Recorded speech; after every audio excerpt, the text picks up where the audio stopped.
Ya, shalom. Shalom. Semangat shalom. Semangat shalom. Puji Tuhan, boleh saya undang yang di belakang-belakang boleh majuan biar tidak terlalu jauh jarak di antara kita. Asik. Ya. Boleh minta tolong PPT-nya ditampilkan. Hari ini saya akan sharing sedikit saja.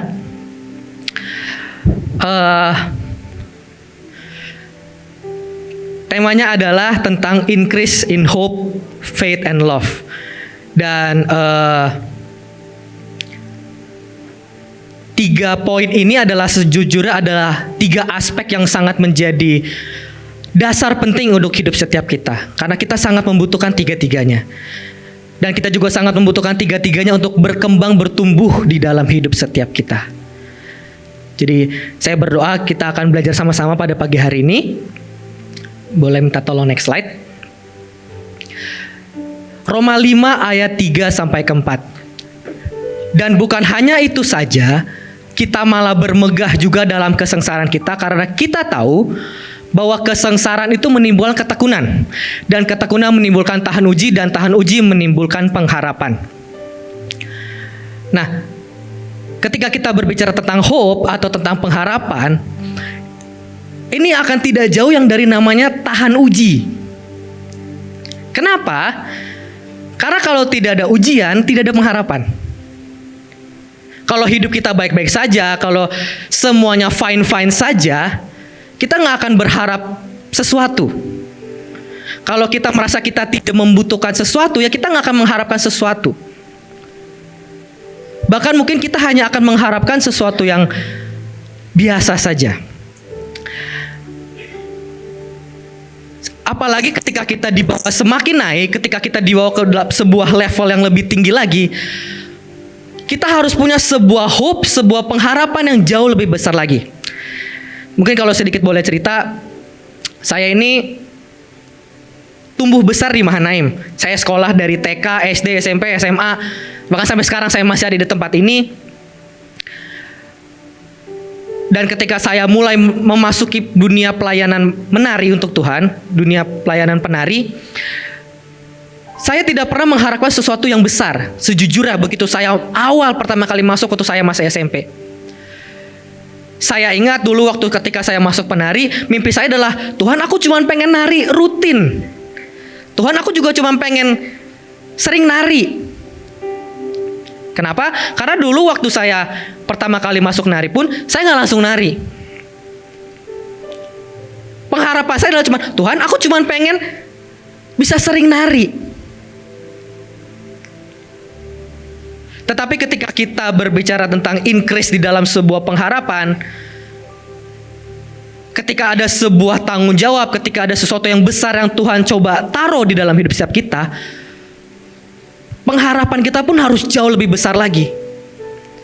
Ketika ada sebuah mandat dari Tuhan, ketika ada sebuah janji Tuhan yang baru yang lebih besar, contoh ada janji Tuhan, kita harus rule the world, kita harus menguasai dunia.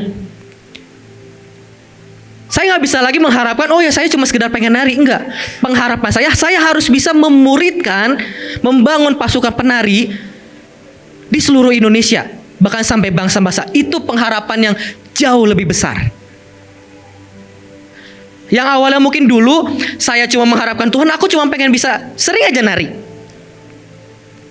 Tetapi ketika ada sebuah ujian baru, pengharapannya jauh lebih besar. Tuhan aku mau memuridkan di seluruh 38 provinsi. Aku mau memuridkan sampai ke seluruh bangsa-bangsa. Itu increase in hope. Bagaimana pengharapan kita naik menjadi jauh lebih besar. Bagaimana pengharapan di dalam hidup kita bukan lagi tentang diri kita lagi. Bahkan bukan hanya tentang pribadi kita lagi. Tapi sudah mengharapkan sesuatu yang jauh lebih besar dan jauh lebih ajaib lagi. Itu pengharapan. Yang tadinya kita cuma mungkin mengharapkan Tuhan yang penting aku bisa makan setiap hari. Tuhan yang penting anakku bisa makan. Tuhan yang penting aku pagi siang sore bisa makan. Sekarang harus ditambah, Tuhan aku ingin memberi makan banyak orang. Yang tadinya mengharapkan Tuhan, yang penting aku bisa kerja, Tuhan yang penting aku nanti bisa kuliah. Tetapi ada sebuah pengharapan baru, Tuhan aku ingin menguasai dunia. Itu increase, naik. Jangan justru semakin turun. Itu increase. Tapi seringkali kita mengharapkan hanya yang biasa-biasa saja. Seringkali kemanusiaan kita membuat kita hanya mengharapkan terutama hanya tentang diri kita saja. Ketika Tuhan punya sesuatu yang lebih besar, ketika Tuhan punya sesuatu yang lebih ajaib, apakah pengharapan kita pun akan besar seperti apa yang Tuhan mau?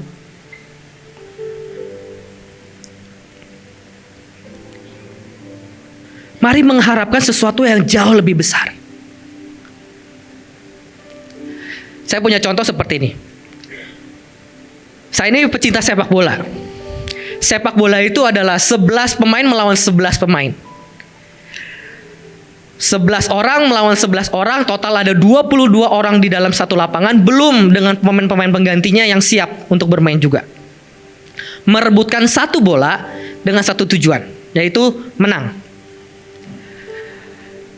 Dalam sepak bola itu ada banyak posisi, ada yang tugasnya jadi striker, tugasnya apa? Ya bikin gol, menyerang, ada yang tugasnya gelandang, tugasnya adalah memberi umpan kepada penyerang, ada pemain bertahan yang tugasnya menjaga gawangnya. Tapi pernah nggak, coba bayangkan, kenapa nggak 22 orang di lapangan ini kasih aja mereka masing-masing satu bola. Jadi total ada 22 bola. Ngapain rebutan satu bola? Saya bayangkan seandainya sepak bola setiap orang diberikan masing-masing satu bola, percayalah mereka main akan ogah-ogahan kok. Bahkan yang mungkin posisinya penyerang mereka akan ada, udahlah aku di belakang aja lah. Teman-temanku yang lain punya bola masing-masing. Tapi karena mereka merebutkan hanya satu bola, mereka akan memberikan yang terbaik di posisinya mereka masing-masing. Semua yang penyerang akan berkata, aku akan mencetak gol sebanyak-banyaknya demi timku. Semua yang gelandang akan berkata, aku akan memberikan umpan yang terbaik kepada penyerangku. Semua yang pemain bertahan, aku akan menjaga gawangku. Semua musuh tidak akan lewat. Mereka akan mengeluarkan pengharapan mereka.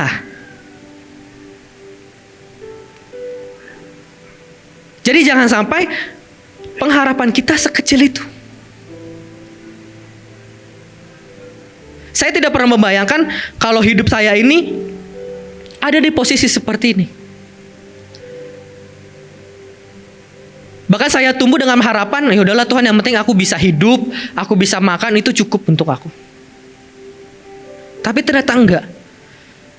Tuhan membawa hidup setiap kita ke dalam sebuah level yang lebih besar dan mengharapkan sesuatu yang lebih besar.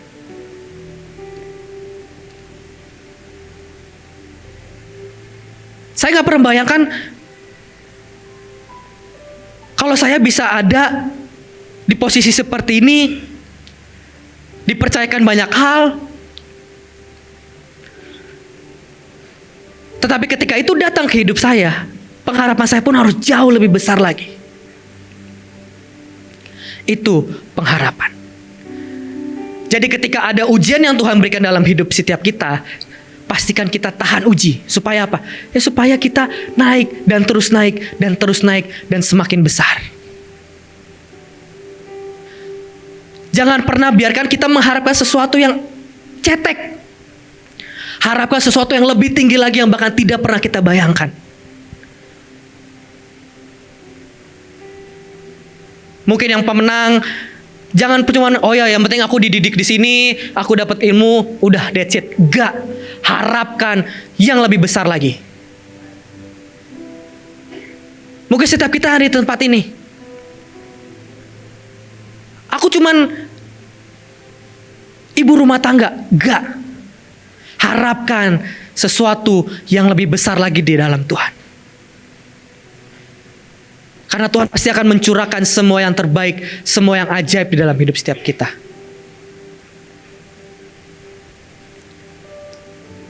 Boleh next slide? Ya, selanjutnya. Ulangan 7 ayat 12. Dan akan terjadi karena kamu mendengarkan peraturan-peraturan itu serta melakukannya dengan setia, maka terhadap engkau Tuhan Allahmu aku memegang perjanjian dan kasih setianya yang diikrarkannya dengan sumpah kepada nenek moyangmu. Ketika kita berbicara tentang cinta, sesuatu ini sejujurnya ini sesuatu yang susah juga buat saya. Ketika suatu hari saya pernah pelayanan ke sebuah negara namanya Belarus dengan pemimpin saya. Terus adalah terjadi kejadian dan kita dibilang kalian kurang cinta.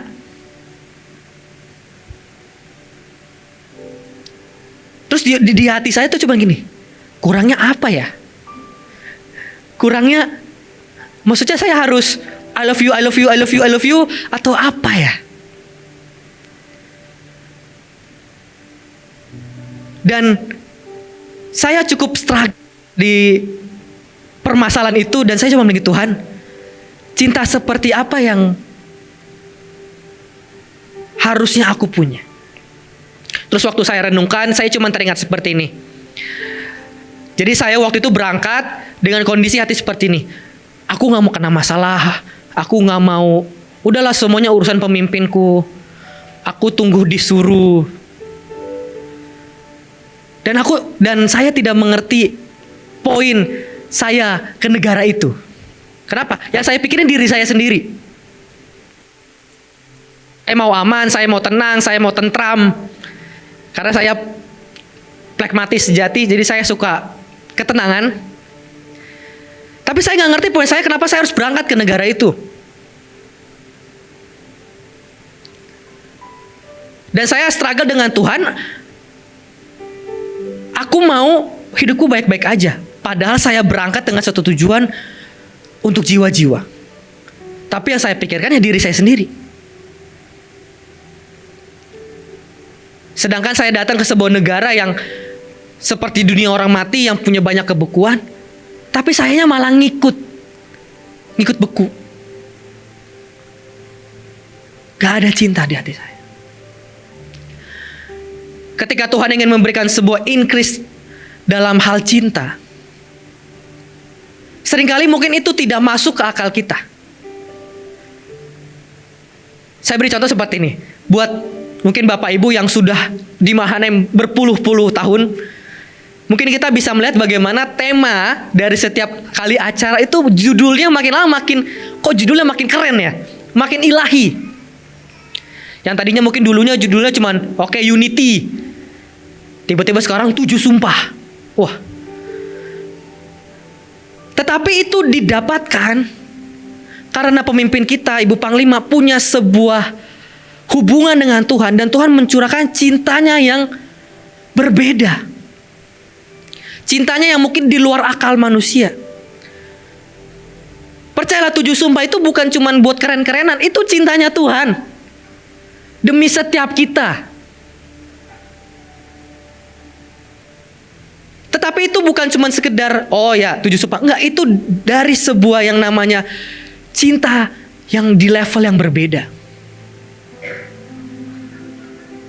Mungkin kalau buat saya nggak tahu apa itu 7 sumpah. Istilah dari mana ada 7 sumpah. Tapi ketika ada orang yang punya level dengan hubungan dengan Tuhan yang berbeda, dia dicurahkan sebuah cinta yang berbeda, yang jauh lebih ilahi, yang jauh lebih besar. Modalnya apa? Modalnya taat. Saya kagum dengan Ibu. Karena apa? Karena menurut saya modalnya tuh luar biasa. Nurut aja sama Tuhan. Nurut sama Tuhan tuh ternyata menurut saya, buat saya pribadi susah. Kenapa? Karena kemanusiaan saya pun berbicara. Kemanusiaan saya lebih besar. Seringkali kita ngangguk-ngangguk, iya nurut-nurut iya, tapi di hati ini belum tentu.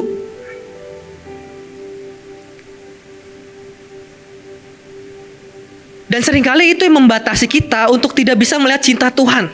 Kenapa? Karena seringkali cinta Tuhan tuh belum tentu yang I love you, I love you. Seringkali cinta Tuhan itu mungkin ada di sebuah level yang berbeda, Yang mungkin dia membawa kita ke sebuah jalan yang berbeda nggak pernah kita bayangkan. Tapi ketika Tuhan menawarkan itu, mau nggak engkau jalan bersamaku? Mari kita melakukan perjalanan cinta yang berbeda. Ketika tawaran itu datang, apakah kita, iya Tuhan aku mau? Atau justru kita akan berkata, Tuhan bukannya cinta itu seperti ini.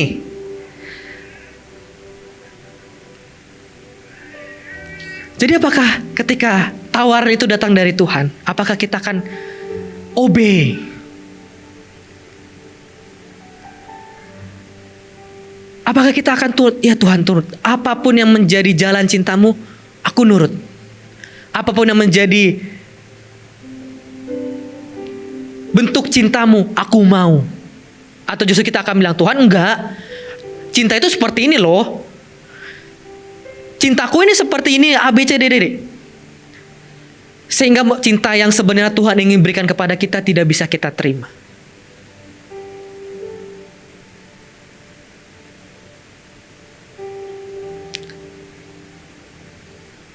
Saya itu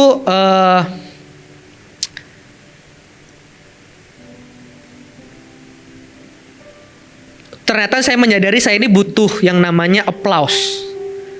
Saya ini ternyata sadar kalau saya ini butuh yang namanya pujian. Tetapi saya jarang mendapatkannya. Apapun yang orang misalnya butuh bantuan saya, percayalah saya akan bantu. Itu cinta saya. Tapi ternyata cinta yang saya punya ini, di dalamnya yang paling dalam ternyata berkata, mana tepuk tangannya? Mana pujiannya? Wah Samuel kamu keren, wah Samuel kamu hebat. Wah bagus. Ternyata di dalam hati saya merindukan sebuah cinta yang terlalu biasa. Seringkali ekspektasi kita ya ketika kita berbicara tentang cinta, ya tentang diri kita sendiri lagi. Baliknya ke diri kita sendiri lagi. Sedangkan cinta yang Tuhan punya itu jauh lebih besar dan jauh lebih ajaib lagi. Modalnya apa? Modalnya nurut dan ikut aja sama Tuhan. Jangan batasi dengan kemanusiaan kita, jangan batasi dengan kelemahan kita. Yang terakhir, Matius 17 ayat 20. Ia berkata kepada mereka, karena kamu kurang percaya, sebab aku berkata kepadamu, sesungguhnya sekiranya kamu mempunyai iman besar, sebesar biji sesawi saja, kamu dapat berkata kepada gunung ini, pindah dari tempat ini ke sana, maka gunung itu akan pindah dan takkan ada yang mustahil bagimu. Ini ayat yang sangat sering kita pakai. Setiap kita pasti tahu poinnya. Iya, iman sebesar biji sesawi bisa memindahkan gunung. Tapi yang mau saya garis bawahi adalah poin pertama yang berkata, karena kamu kurang percaya.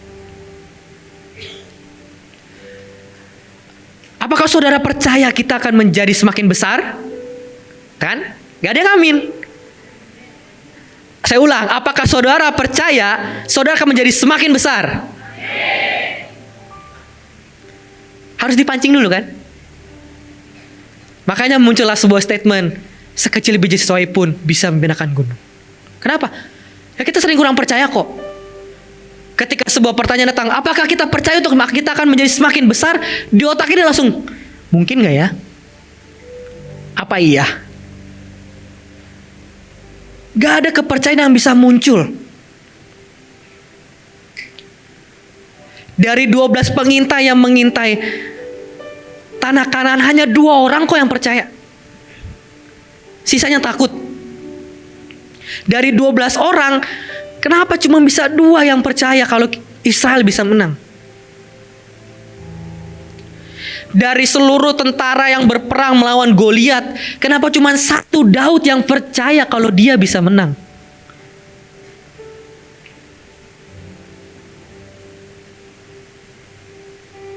Karena kurang percaya. Menurut saya kalau kejadian bangsa Israel melawan Goliat itu terjadi di masa ini, ketika Daud datang terus dia cuma pakai batu, tung, Goliatnya jatuh. Menurut saya bangsa Israel malu kok. Ya ampun, cuma pakai batu menang. Sedangkan seluruh pasukan Israel dengan semua senjatanya takut. Dari seorang satu Daud aja, ketika dia punya sebuah kepercayaan, iman kepada Tuhan, dari satu orang Daud bisa mengubahkan nasib satu bangsanya. Saya sungguh percaya dari setiap iman kita itu bisa menumbuhkan, bisa menghasilkan sebuah perubahan yang lebih besar lagi. Tapi dibutuhkan hati yang percaya. Dibutuhkan iman yang bulat kepada Tuhan. Kurang percaya sekecil apapun bisa membuat kita gak bisa beriman kok. Dulu mimpi saya adalah saya cuma pengen keluar negeri sekali ke Israel. Udah, itu doang. Dulu mimpi saya sebatas itu. Sebatas Tuhan, aku cuma pengen keluar negeri sekali dan itu pun ke Israel. Terus tiba-tiba waktu itu teman-teman saya tiba-tiba satu persatu pergi, ada yang ke Israel, teman yang satu pergi lagi ke Israel, teman satu pergi lagi ke Israel. Terus tiba-tiba tinggal saya yang belum. Terus saya, Tuhan, tinggal saya nih yang belum. Kok mereka bisa udah ya? Kok mereka bisa berangkat ya? Ya udahlah, saya juga mau berangkat, mau gimana, mau bayar pakai apa? Ya bayar sih pakai uang. Cuman uangnya dari mana? Bahkan saya memilih, ya udahlah Tuhan, ya udah apa aku harus kubur mimpiku? Mimpi yang cuman pengen sekali ke luar negeri dan ke Israel.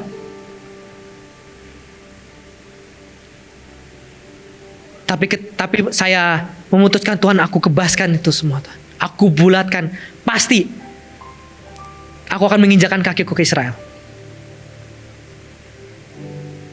Dan akhirnya momen itu datang. Terus saya coba bilang, Tuhan, kenapa hatiku ini gak bisa percaya ya? Ketika saya melihat teman-teman saya pergi, bukannya saya justru harus makin beriman, bukannya justru saya harus makin percaya, justru saya malah kayak, ya sudahlah, saya kubur mimpi saya saja. Bukankah kita sering seperti itu? Ketika mata kita melihat kok orang lain seperti itu, kok orang lain bisa hidupnya di bawah Tuhan semakin tinggi, kok hidupku gini-gini aja. Dan kita memilih, ya sudahlah. Bukannya justru bangkit, beriman, dan menjadi semakin kuat. Ini semua adalah pilihan. Apakah kita mau untuk percaya? Mungkin gak segampang apa yang diucapkan, tapi kuncinya ya ini. Keputusannya ada di kita. Percaya. Percaya. Apapun yang mungkin menjadi pergumulan setiap kita, apapun yang menjadi persoalan dalam kita, percaya saja sama Tuhan. Kalau iman sekecil biji sawi bisa memindahkan gunung, berarti entah apa yang lebih kecil lagi dari biji sawi pun berarti kan bisa memindahkan sesuatu yang lebih kecil dari gunung. Tapi untuk mendapatkan yang sekecil itu aja susah. Terlalu bermain-main di dalam kemanusiaan kita, terlalu bermain-main di keterbatasan kita. Jadi saya harap pada pagi hari ini setiap kita, mari tingkatkan lagi percaya kita sama Tuhan. Kita punya Tuhan yang besar, kita punya Tuhan yang ajaib. Kita menerima semua berkat yang terbaik di tempat ini. Saya nggak tahu habis 7 sumpah ada apa lagi berkat yang Tuhan persiapkan untuk setiap kita. Tapi itu adalah sebuah kunci untuk kita menikmati semua yang terbaik yang daripada Tuhan. Mulai dari hope, love, and faith. Semuanya sudah dipersiapkan Tuhan. Semuanya sudah dijanjikan Tuhan. Jangan pernah biarkan hidup kita menjadi biasa. Ayo naik. Ayo lebih tinggi lagi. Jangan batasi hidup setiap kita. Jangan biarkan kemanusiaan kita, keterbatasan kita membuat hidup kita stuck di sini saja. Ayo increase, ayo naik. Kita punya Tuhan yang ajaib. Tuhan Yesus memberkati.